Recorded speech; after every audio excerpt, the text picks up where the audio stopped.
morning. So this is a player recap and reflections on last night's session 12 of Barrowmaze, featuring Dragon Slayer by Greg Gillespie. All right, brilliant game. So we had a little bit of discord between session, administrative work we kind of did during the week, as we all had so much loot. And most OSRs are most old school D20 games, and Dragon Slayer is no different. It isn't enough to get the treasure. You have to use it. You have to spend it. You have to give it away, something. And so we had so much of it, we needed to get it organized. So we talked a little bit during the week about how we might spend this loot. So we went into last night's session knowing there would be some of this in-town stuff.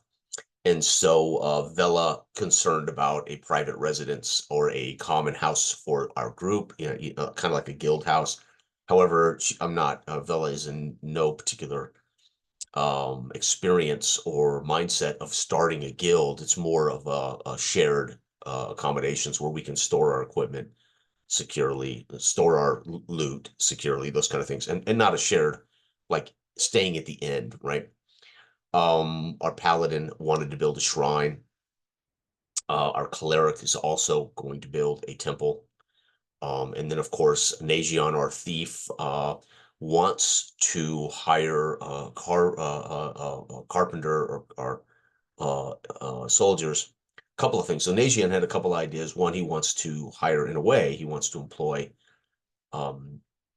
security forces to patrol the roads around the three main cities, kind of like a security force, and he's trying to work that out. He would hire and organize this kind of troop of security guards for the road, so to speak, and get a little bit of that. As the administrator, he would be paid to do that, but he'd be required to also recruit these soldiers, so that was pretty cool. And he also is paying, in a way, a scribe to go out along these roads and well-trod paths and carve his god Sylvanus into the trees and things like that. So everywhere you go, you would find these carvings of the god Sylvanus. So Dell's got a couple of interesting things going on there. Of course, Jorge, as the paladin, Felonius is wanting to get that shrine built. His shrine, though, is in the nature of a mead, of an ale house, of a mead house. Is where you would go and relax, and have your drink free and stay free, and of course engage in other activities. The problem with this particular idea is it is in direct conflict with one of the establishments already in Helix, so it'd be a competitor to Helix. So he has to negotiate, basically sharing 50% of the ownership of this shrine to his god with the lord of this village, Lord Crofus. And we did all this negotiating live, role play, with the advisor, Lord Crofus. We have yet to speak to ever. We've only spoken to this advisor, who's fantastic character, NPC, hankied fop, so to speak. And so that's how the session starts. We approach to establish the legal boundaries in which we can do these things. One, we need permission. Two, we need legal documents, taxation, tariffs, whatever, right? And we all tell them what we want to do, and then we pay our gold if we have it and begin the process. So I purchase a 30 by 30 by 20 stone keep, our stone home that's going to be constructed and built. Cost me almost 2,000 gold pieces. The shrine, I think, cost 2,200 gold pieces, but he'll also have to, there'll be some tariffs upon his shrine that's paid regularly. Mine's a private residence, but it will house all of us if they all want a place to throw their loot and throw their stuff and whatever. But yet not an open kind of guild house, right? And then, of course, Todd's character was not there, but we know kind of what Todd's character wants to do, so he'll have to negotiate the exact amount to build his temple. And then, of course, Nagion is set in place this idea of a security, private security for the roads, and he's paying a scribe to go out and carve Sylvanus, in a way, a scribe to permanently mark Sylvanus upon the trees in the wilderness and around the area. So that's all pretty darn cool. David, our assassin, Dora, uh, just watches on. She's not spending this loot, right? I mean, she is, but in the I think she's not yet shared really how she's spending it. I've also made it clear my character. And I remember it's taken us 2 or 3 weeks to actually acquire plate mail. It had to be built for us, and we had to pay for that.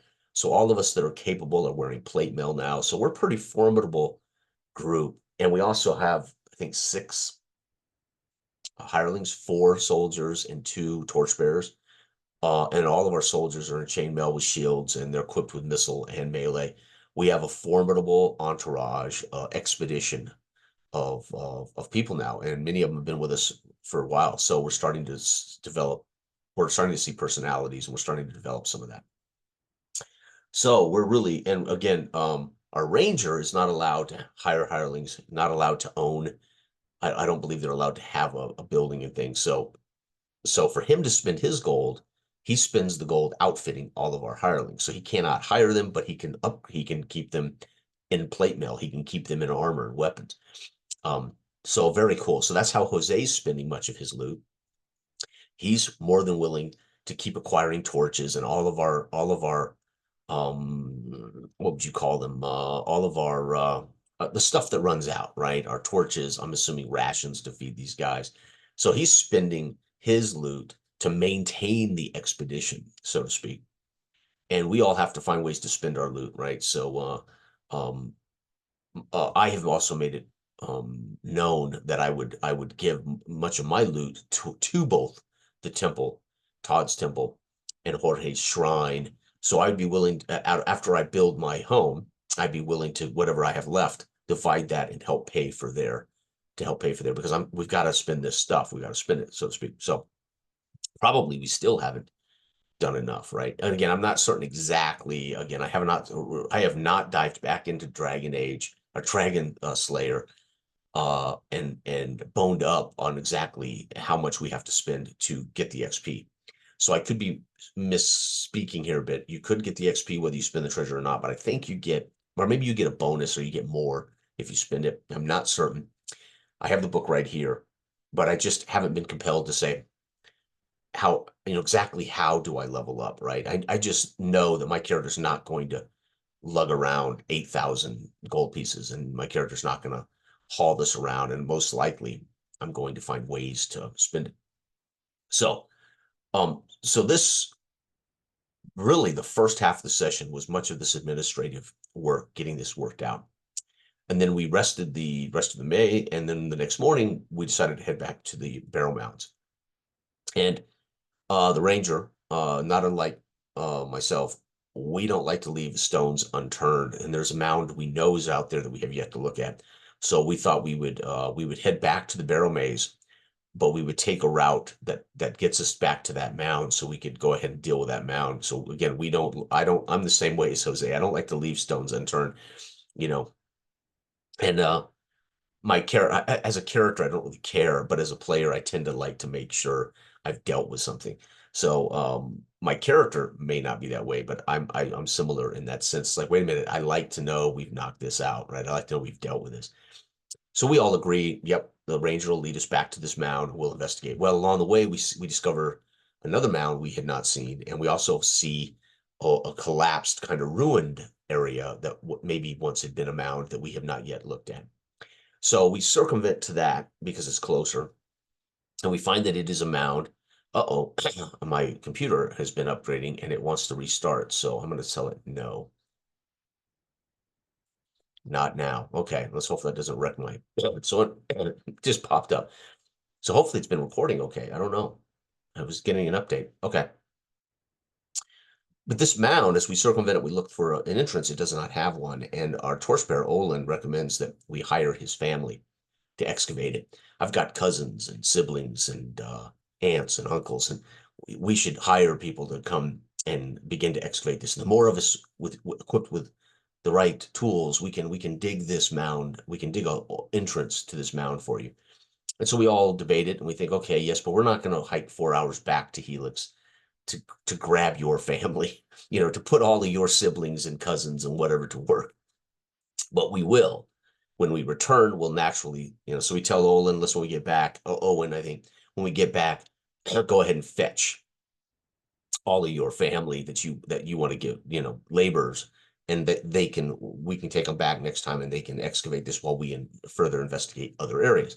So we can be killing two birds. They can be excavating this mound while we investigate the Barrowmaze or something. So we go ahead and go on to the mound that we were being driven to anyway. I mean, that we were in want of finishing. And this one has a bronze door on it. This bronze door has inlay to Nurgle, right, the god of death. And the thief manages to determine that there was no threat of a trap, and he deftly picks the lock. And we're into this without having to sunder the bronze door. 3 or 4 steps down into this round 40-foot diameter chamber with 4 pillars with torch sconces for torches is this pool. And there are steps that lead into this murky black liquid. So you can imagine we begin the process of investigating. And there's mosaics on the walls, etc. So we start by investigating this pool. We do eventually light all 4 columns. We put torches in the sconces of all 4 columns. So I don't know. Vela doesn't know what might light up, and she also doesn't know whether there's some trick to this, right? If we get all 4 sconces lit, maybe it will reveal something. While our ranger with his 10-foot pole is checking the depth of this pool, and it's beyond his 10 feet. Nagion, our thief, says, I'll go in. And of course, Dora attempts to say no, attempts to talk Nagion out of it. And of course, Vela is pulling his backpack off and helping him get ready to descend into this pool. So Vela's kind of pushing Nagion. Yeah, why don't you investigate the pool? Dora stops us before he's completely in the pool and says, listen, why don't we affix the sledgehammer to a rope, throw it in and see how far this thing is. And we do until we get slack. We pull it back, counting the feet as we pull it back, and we find it's about 40 feet down. So the bottom of this pool is about 40 feet down, and it's a round pool with stairs that lead down. So again, about the time, and the ranger has ordered a couple of the paladin has again attempted to detect evil, which he does. It's a vague though evil, but it can't not be. So he detects some vague vibrations of evil. The ranger orders the lamb and one of the other hirelings to investigate for secret passages. While all of this is holding, while we're putting torches in the sconces, we're investigating the pool. They're checking the mosaics for secret doors. When all's said and done, we come back around, and about the time Nagion is down to his skivvies and about to descend into this pool, we are set upon by a group of skeletons. Straight up through the door, skeletons. And we end up in a melee with skeletons. I have pulled the sledgehammer up, so in hand I have the sledgehammer. So Vela goes dead last. You can use a sledgehammer as a weapon, but because of the weight and because of that it's not a martial, it's not balanced for combat, you have to go last. So Vela is ultimately going to fight with this sledgehammer, but between Donald and our assassin Dora, our paladin, and Nagion, buck naked. I always say butt naked. It makes more sense to me than buck naked. Is literally pushing. He hides in shadows, gets a jump on one, and pushes a skeleton into the pool. And then later in the combat, is able to knock another skeleton into the pool, while we are just making bone meal with our heavy weapons of these skeletons. And we go through these skeletons in I think 3 rounds, maybe 4 rounds. Might have been 3 rounds. I can't remember exactly. Although Nagion, one that he pushed in, climbed up from the pool and grabbed him from behind. causing putting him in a pretty dangerous situation as he was wounded good there. Um, Fortunately, Donald finishes off with his warhammer that this particular skeleton, the other skeleton that was pushed in, doesn't come back to the surface, so we don't know what the heck that's about. We bind wounds on both Targos, one of our hirelings, and on I think it's Targos, it might be Targard. We bind his wounds and we bind Najon's wounds and get them up where they're feeling a little better. And that is where we draw the curtain on session 12. So the most of the first half of the session was administrative stuff, talking to the advisor, organizing what we want to do and the paperwork and the amount of money it was going to cost us to do this thing, negotiating, the Jorge as Felonius, the paladin, negotiating a deal with the advisor to be a partnership and how much that partnership was going to cost him. He was not real happy about it being a 50-50 deal, but the advisor stuck to his guns pretty good there. It's just not practical that he's not going to be. And Najon originally wanted to, I can't remember, he wanted to, start a toll road with guards. And the advisor said there's that's going to cause a problem with the nobility and all the other civilians that live. That's not going to be a good idea. But a private security firm that watches the roads, that we could do. And we can make you the manager of it, and you would get a profit from managing it, but you're going to be required to recruit, etc. So they worked out some really cool stuff there. All I really did was say what size building I want to build, and I gave the money over to build a 30 by 30, 20 feet high stone residence that would allow all of us to at least sleep and store some of our goods there. So yeah, in the second half, we went back to the Barrow Mounds. It's only been about 4 or 5 hours. So next time we start, we're going to be, still midday, not far from the Barrowmaze entrance. And so I'm assuming we'll pick up right at the end of this. So we decided this would be a good place for us to actually take our rest, eat some rations, bind wounds, curtain draws, and that's Barrowmaze session 12. Again, we have not been back in the actual maze. Oh my God, and I forgot a big piece of this. Totally forgot this. Uh, Donald, our ranger, Jose, wanted to go back and talk to the wizard Azarian and get more information about lore and myth surrounding the Barrow Maze, in particularly pertaining to relics.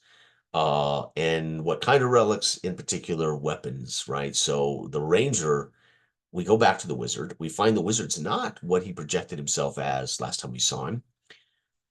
And the ranger says, "Are you not well?" And he says, "Nah, I just put on airs. I put on airs when I meet people for the first time. Now I know you. This is who I am. I'm an old man." So he would kind of doll himself up when he first meets people. Then he doesn't put on any more pretense after he knows who you are. Donald says, "Listen, can you give us any information?" So we go up to his library, and he spends time in tomes telling us some of these myths and providing us with some information that when we come across it, whether we go actively looking for that thing, or at least if we come across something that hints to it, we might be able to reflect back and say, "Hey, this is the story of Dwimblewith, the holy warrior or whatever, and his, whatever." And so I tried to scribble down as much as that I could. There is no way in hell I'm going to remember these names and these things, but I scribbled down as much as I could, as fast as I could. Jose's really good, I think, at taking. I think Jose's really good at taking notes. So I think Jose's going to have most of that stuff organized. But again, we're playing informally enough that if one of us has to say, "Hey, what was the name of that Black Knight again?" and Eloy will tell us, right? It's not again, we're not playing super formal here, right? And so anyway, we had a great interplay. The ranger leads us to the wizard and gets more information. And before we exit, we get everything we need before we exit there. The assassin really sizes up the wizard. And I'm not certain what David's about or what this Adora is about, but takes in his height, his size, his weight, his age. So Dora really studies this wizard while we're there, and makes mental notes of this wizard. So Dora is piqued Dora's curiosity, I think, to have met this wizard the first time, and he was a certain way, and then meet him a second time, and he's he looks like he's aged and he looks like he's, different. So, and he did explain to the ranger why that was, but I think Dora's got a healthy. And we also learned he's a foreigner. He's got an accent. He's not from Helix. He's not from Iron Guard Mod, right? He's not from this. So they learned quite a bit about the wizard there. And then we set off back to the mounds and to get back to the Barrowmaze. So again, we've probably had 3 or 4 sessions. Gosh, I can't remember the last time we were in the maze. Session 8, maybe we might have been in the maze. So it's been 4 or 5 sessions. We have not been in the maze, and we have had a great time. So Barrowmaze, the entire package offers so much. You don't have to just dungeon crawl. There's a lot here. There's 3 different cities so far we've seen. We've done a lot of exploration of the upper ground. We have met now quite a few of the NPCs that I assume are all in the Barrowmaze book. I mean, there much of this, but I don't know how much of this is Eloy's making or if this is the town of Helix. I'm pretty sure all of this is directly from Barrowmaze. These NPCs, the towns. I mean, the towns I know are from, but I think a lot of these NPCs and things are straight out of the Barrowmaze book too. So it's great. I mean, Eloy is using, and I call this rules as written. When if you're going to use a module, use it, and whatever's in that module becomes a rule. So if there's a rule in there about in this particular um, castle, trap doors are hard to find, so everybody can only roll a 1 on the, whatever, right? There'll be rules that actually trump the rules from the book. And so I'm a firm believer, if you're going to use written material, use it. It's a rule, right? It becomes an entity. So I love that because I don't do that, right? I don't use written material. I mean, I'll write my own material. I'll use my own pre-written stuff. I will bastardize and cannibalize maps and things, but I rarely use campaign books and I rarely use modules. I have, but it's 1 in 25 sessions I'll use something that's right. And I didn't used to follow that. I mean, I would just literally look at the book and I'd read through it and I might pay attention to all of it. I might not care about the story, just what's in the rooms. But now if I'm going to attempt to use a written material, I want to give people that experience. But again, I'm not running things like that. But that's how I would like to do it. And that's how I really appreciate this. I mean, we are getting Barrowmaze and we're even meeting these NPCs and we're learning this lore. I mean, I get the feeling all of this is from the book. It's all from Barrowmaze. And that's appreciated because that's hard work. That means Eloy's, he's got to prepare. He's had to prepare this. He has to read it. He has to look it up. He's got to remember where it's at in the book. It's fantastic. And it is not something that I, as a GM, have ever liked to do, which is one reason I don't use pre-written material. I like to use my own written material. It's written, but I wrote it, so I don't have to remember, well, the Island of Sewell has how many languages? I already know because I wrote it, right? I don't have to remember what's the language in this county. Oh yeah, right, I wrote it. So I use my own stuff, Broadlands and Island of Sewell and Esbalon we did online for a year with Basic Fantasy. And that was also partially player world building. As the players would say or invent some lore, it would become real in Esbalon, right? So the players could give me background on what they were talking about or whatever. So that's more of joint world building. So I'm loving this. Eloy's kicking butt, and there's no doubt Gillespie stuff is inspirational, and it's top notch, top quality work. Or we wouldn't probably be playing it, and we certainly probably wouldn't be adhering to it if there was something wrong with it. So it's fantastic. The guys are great. And so this started, I think we were all I don't think we all really knew exactly whether we were going to do this live or whether what we had written in Discord was going to kind of just carry over to start the next session. So I've always said if it doesn't happen in the session, it doesn't count, right? And so I really appreciate that Eloy said, no, I mean, if you want to do these things, you got to go do them. We're not just going to assume that you meet Lord Crowfus during the off session and establish a building. You're going to have to go talk to somebody. You're going to have to pay. You're going to have to find out. So I dig that. I dig that we role played, and all of that had to actually happen for it to count. It's not enough. Now, no, I don't mind between session stuff if we're about the actual adventure. If we're about the exploration and the combat and the adventure, I don't mind making some assumptions that Vela met with the advisor during the week, paid her 1950, and is having a stone home built. I have zero qualms with that. And we could have started the session with him, with Eloy just recapping during the week what happened as the shrine is being built, the home's being built, the temple's being built, and Nejian's scribe is out in the woods carving. So he could have just summed up everything we were pretty much kind of talking about in Discord that we wanted to do. But I actually appreciate that we actually have to do it. So especially when I'm one of the guys that says, listen, the two things I like to say: play to find out, and then I like to say, if it doesn't happen live in session, it doesn't count. So I tend to say those things. I don't always adhere to them. I mean, I'm a human being, so I don't always adhere to them. I'm not a fucking robot, right? But it's cool to be doing it this way. Play to find out. And if you want to build a home, if you want to get a guild, you're going to have to go find out what it's going to take to do that. And so it was appreciated. But I think we were all starting the session. I think we were all thinking like, okay, how are we going to go about doing this?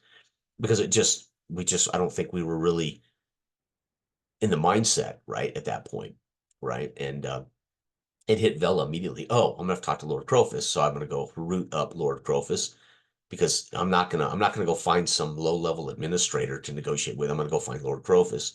Of course, we're gonna have to deal with his advisor, which is fine. At least he has the authority to do these things. So I don't care if I meet Lord Crofus, but I didn't want to go deal with some local barkeep and ask questions, right? Vela went right to the people who have the authority to grant us deeds to land or to give us the right to build, and who do we pay and what paperwork do we need. And so once we kind of established that communication, then it was easy for the paladin to talk to Ellis. I believe his name's Ellis Blackfall. He's the advisor. I think it's Ellis. So then it just became role play with the advisor, which was great. Anyway, and then again back to the wizard, which was fantastic, and we got a lot of we got a lot of good stories from the wizard as he flipped through his tomes and gave us rough, and then he promised us if we can continue to bring him relics, he will continue to focus his research on details of where we can find these types of items. So again, the ranger establishing a working relationship with the wizard, and the wizard is now going to focus his studies for us. If we'll bring him things, we got to bring him knowledge, we got to bring him spells and scrolls, and then he will focus his studies on these tomes of helping us identify locations or items that would be of great interest to not only himself, but to us, especially weapons and things like that. So the ranger is establishing a relationship with the wizard, which is fascinating, right? Straight out of Lord of the Rings, right? Aragorn and Gandalf. How does this go down, right?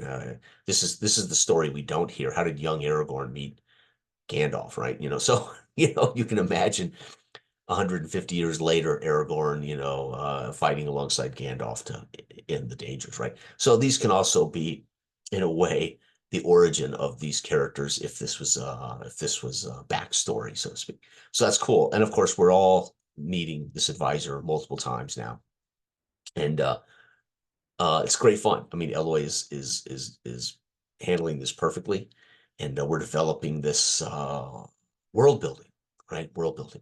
So, not a lot of action. It did end with a fight with skeletons, which was fantastic. I do not know how many. I want to say eight, maybe eight or so. I don't think we had a chance to count heads. Eloy was good at saying there was a lot of them. I love that he didn't say, okay, you've got 10. I don't think he ever said, okay, you're facing 9 skeletons. I like the fact that he said they come kind of rushing in 2 by 2. There's a lot of them. And I like that kind of vague reference, especially in a tight location in underground, and they come pouring through the door. I love that, we could take our time to say how many, and then that would be us counting heads, right? But I like that kind of vague, especially when there's so many that your characters at this point would feel overwhelmed. Not so much, oh, there's 3 of them, that's easy pickings. And I love the way he's handling melee in these situations as well. Oh, he's abstracting for theater of the mind. Yes, we're in a location, this is how big it is, and he's keeping it fairly simple and logical. Very much theater of the mind, very much how many of us play old school D&D, right? There's 2 on naturally they're coming in the door, so the people in the back are going to be facing so many, and then it's just as Nagion says, he's going to slink into the dark and try to work his way around to the backside in the dark. And so you can see Eloy pick up the dice and literally roll as he says, I wanna hide in shadows, and I'm gonna try to set up for a backstab. You can see Eloy's making those rolls for him. And then Eloy tells him how you find yourself perfectly positioned.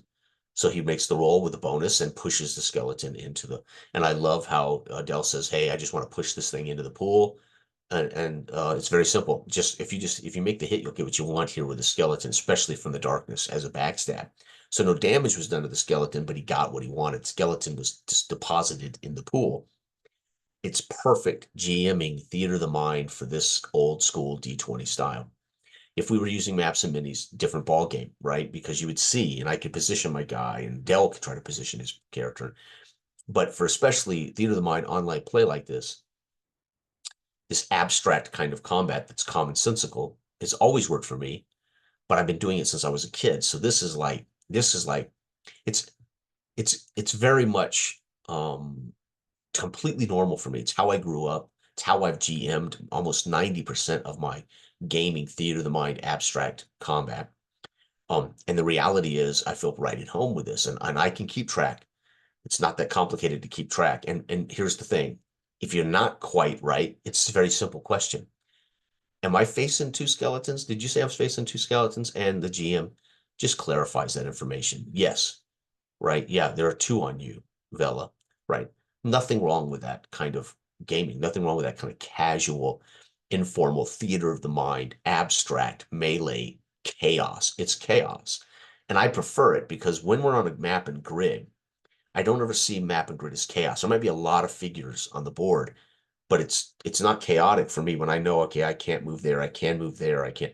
So I love theater of the mind because you can imagine it is chaos. So when I describe Vela picking up the sledgehammer and kind of the weight itself is kind of pulling me forward as I let it fall and crushing the skull.